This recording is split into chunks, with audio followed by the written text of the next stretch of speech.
Eu acho que o uso da tecnologia, as próprias ferramentas de IA que já fazem isso hoje. Então, eu faço uma sustentação oral, o magistrado, enfim, o desembargador, o ministro, com a sua equipe. Acho que nem ele vai fazer no primeiro momento, a sua equipe vai pegar alguma ferramenta dessas que existem, qualquer delas, vai pegar o meu vídeo, vai receber um resumo do meu vídeo, com a interpretação dentro do processo, inclusive com as provas e com os principais pontos. Ó, o que o Renato disse na sustentação oral tem a ver com o que ele falou na inicial, combate o que está na contestação e tem nexo direto com a perícia que foi feita nesse ponto. Disso tudo que ele falou, 40% repete o que está no processo, eu tenho aqui 60% que eu preciso ver. Já vem filtrado, bonitinho e focado. E aí sim, talvez a gente tenha até mais efetividade do que em muitas sustentações orais, olhando nesse ponto da tecnologia. Por que eu estou falando isso, Rossini? Todas as minhas aulas hoje, te falei, eu dou aula regularmente em 4 universidades, fora o resto, que a gente já deu muita aula junto. Todas as minhas aulas são com IA, então eu converso com IA em tempo real. Então eu uso o ChatGPT, o Perplex, etc. Estresso, polemizo, contextualizo com os alunos, eles debatem, etc. Enfim. Estou dizendo isso porque me veio na cabeça agora. Falei, talvez aconteça isso, eu acho que vai acontecer. E aproveitando esse acho que vai acontecer, falando aqui com você agora na condição, novamente, de diretor, por que o direito ele demora para... Não só o direito, hoje está pior, né? Porque a tecnologia veio com muita força, mas o direito em si.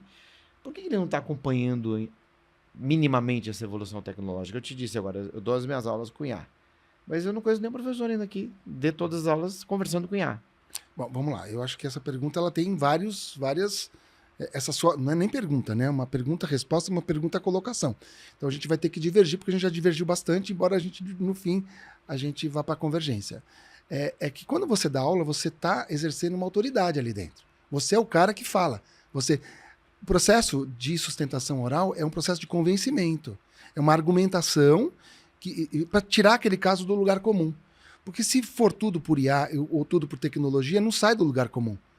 E eu te digo porque eu também fiz sustentações orais como membro do Ministério, como procurador de justiça, e muitos pontos que eu já tinha lido o processo, e muitos pontos relevantes só foram trazidos à baila a partir de uma colocação, uma peroração humana, e não artificial. E eu também fui do Conselho Superior do Ministério Público.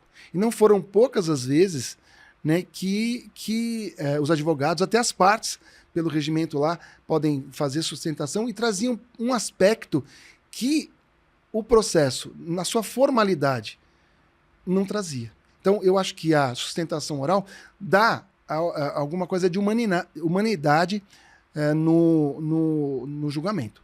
Vamos fazer um mix aí. Imagine Salomão com as 2 mulheres lá, com as crianças, né, lá no Velho Testamento. Ótimo exemplo.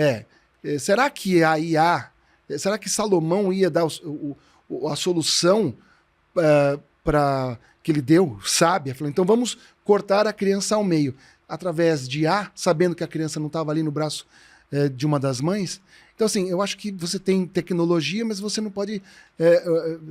o humano, porque quando você faz uma sustentação oral, você faz para a autoridade, para quem tem o poder de decisão, e não para quem o auxilia.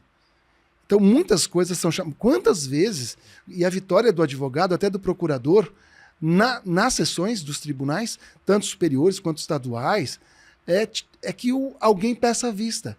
E não foram poucos os casos de pedido de vista que reverteram o julgamento. Mas um voto divergente pode te dar uma solução muito boa lá em cima, nos tribunais superiores. Então, talvez a gente tenha que chegar numa situação híbrida. Nem, assim, porque se vetarem a possibilidade de sustentação oral, eu acho que aí perde a graça, perde a humanidade do ato. E aí nós vamos ter aquilo que é o pior de tudo, que é embargos auriculares. Você tem que pedir uma audiência com o desembargador e com o ministro e falar no gabinete dele. E o pobre nessa situação? Porque a gente tem que lembrar que a Constituição fala em acesso à justiça. E para nós, hoje, graças a Deus, numa posição tranquila na advocacia, a gente também tem que lembrar que o país é feito de advogados muito simples, partes que demandam e não tem recurso e não vão ter recurso, então a gente tem que entender que talvez a gente tenha jogado a rede e tenha que voltar a puxar para tirar disso tudo alguma coisa mais, assim, vamos dizer, humana do que eu louvo. E você é um cara que está na ponta, né? Você sempre saiu na ponta. A gente tem que sempre olhar, né, quem está na ponta. Mas, aí você falou assim, o direito. O direito, ele tem que ter... A característica do direito é que ele seja o resultado de uma consolidação, né? Ele não pode ter... Eu acho louvável, bom até, que essa distância do moderno para o tradicional tenha um tempo de acomodação. Porque senão não é direito, né? Senão é só técnica. E o direito tem princípios. E os princípios, eles se consolidaram a partir do passar do tempo, a reiteração das decisões, jurisprudência, né? É prudência da decisão, da jurisdição. E a prudência não vem com celeridade, a prudência ela só se consolida com o tempo. Né? O fulano é prudente, aquele cara agitado é prudente? Naturalmente que não.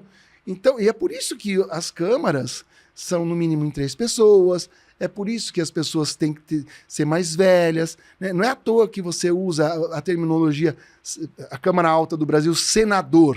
Senador vem de senil, vem de velho. Então você tem que ter, eu acho que o novo, o moderno, ele tem que, como a rocha batendo, o mar batendo na rocha, criar esse caldo para a gente chegar num ponto que ainda não chegou. Eu acho que a gente ainda está no meio, não está nem no começo. No começo a gente pegou o começo, você lembra disso.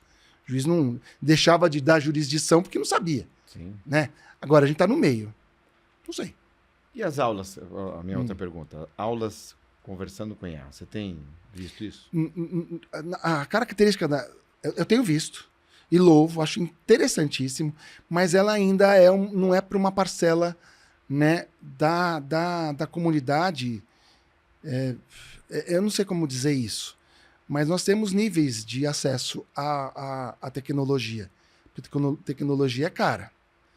Então, assim, eu faço parte de uma instituição que tem hoje 160, entre a Uninove, que tem 160, 170 mil alunos.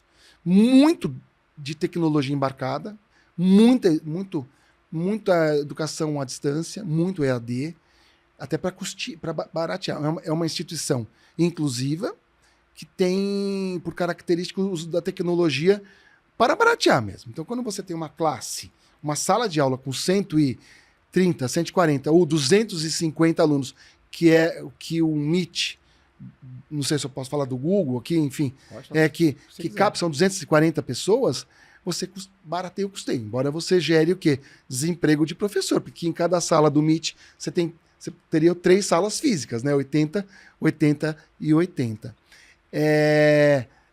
Isso não chegou ainda naquelas instituições de ensino que não são as instituições tradicionais, nem as mais caras para o aluno. Não chegou naquelas faculdades, aquelas instituições que a mensalidade é barata, assim, que alcança uma parcela da comunidade que... Vou ser muito franco, né? Existem instituições, aquelas mais assim, populares, ela não compete com o PUC, com o Mackenzie, com o USP, não compete com o INSPER, com o FAP, não compete. Eu falo que a sigla que as instituições mais populares, mais com o PCC. A gente não está competindo com as grandes, a gente está competindo com... Então, assim, são instituições como a nossa que as pessoas não fariam faculdade se não fosse por ela, dada a acessibilidade pelo preço. Mas entendeu? olha só. Então, assim, não tem como ainda embarcar essa tecnologia cara.